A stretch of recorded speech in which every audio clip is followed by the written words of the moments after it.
Cette femme offrait de la nourriture à ce jeune mendiant quand elle aperçut une marque sur son corps. Elle se mit à fixer cette marque sans même se rendre compte que la nourriture se renversait, car cela lui rappelait quelque chose. Le jeune mendiant se mit à l'interpeller. « Madame, madame !» Elle sursaute. Le jeune mendiant lui dit « Vous versez la nourriture ». La dame s'accroupit et lui demande en touchant la marque « Qu'est-ce que c'est que cette marque ?» Le jeune mendiant lui répondit « Je ne sais pas, c'est là depuis que je suis né ». La dame lui demande « Depuis ta naissance, cette marque est sur ton corps ?»« Oui, madame », répondit le jeune mendiant. Elle dépose le plastique au sol, soulève la manche de sa robe, montre également la même marque et dit « J'ai aussi la même marque que toi ». La dame lui dit « Tu es mon enfant. Tu es mon enfant qui m'a été volé à l'hôpital le jour où je t'ai mis au monde. C'est la marque que je t'ai faite. Tu peux la voir, regarde de toi-même. Tu es mon enfant. Tu m'as été volé le jour de ta naissance à l'hôpital, lorsque tu étais en crèche. La mère ne cessait de le toucher, car elle a retrouvé son enfant perdu depuis des années. Quelques minutes après, le mari sort de la maison et est étonné de voir sa femme en pleine compassion pour ce jeune mendiant. La femme se redresse et dit à son mari « C'est notre fils ». Le mari lui demande « Que veux-tu dire par là ?» Tout le monde connaît ce pauvre mendiant.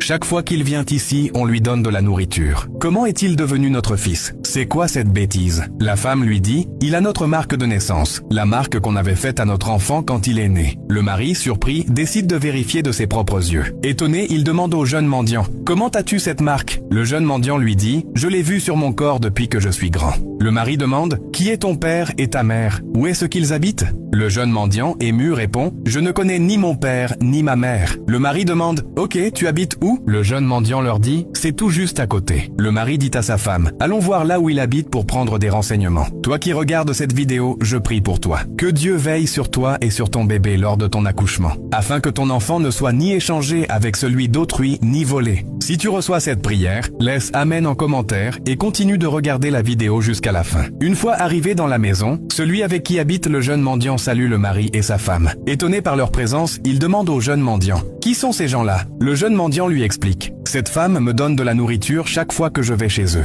Le jeune homme remercie le couple en disant « Mon frère m'a tout raconté sur vous. J'apprécie beaucoup votre geste. » Aussitôt, il demande « Y a-t-il un problème ?» L'homme dit « Aucun problème. En fait, il est notre fils. » Le jeune, confus, tire le jeune mendiant vers lui en disant « Comment votre fils? C'est à cause de la nourriture que vous lui donnez ?» Ils répondent « Non, même pas. » L'homme lui dit « Regarde cette marque. Ma femme l'a aussi. Il y a 10 ans, il nous a été volé à l'hôpital lorsqu'il est né. Depuis ce jour, on ne l'a plus retrouvé. C'est aujourd'hui que ma femme, en lui donnant de la nourriture, a aperçu la marque sur son corps et a pu la reconnaître. » L'homme demande au jeune homme « Est-il ton frère ?» Il répondit « Ce n'est pas mon frère. Quand j'ai perdu mes parents et que je suis venu vivre ici avec ma grand-mère, je l'ai retrouvé ici avec elle. Ma grand-mère a dit qu'elle l'avait ramassé au grand marché. » L'homme demande au jeune homme « C'est ici que vous habitez ?» Il répondit « Oui. » L'homme demande après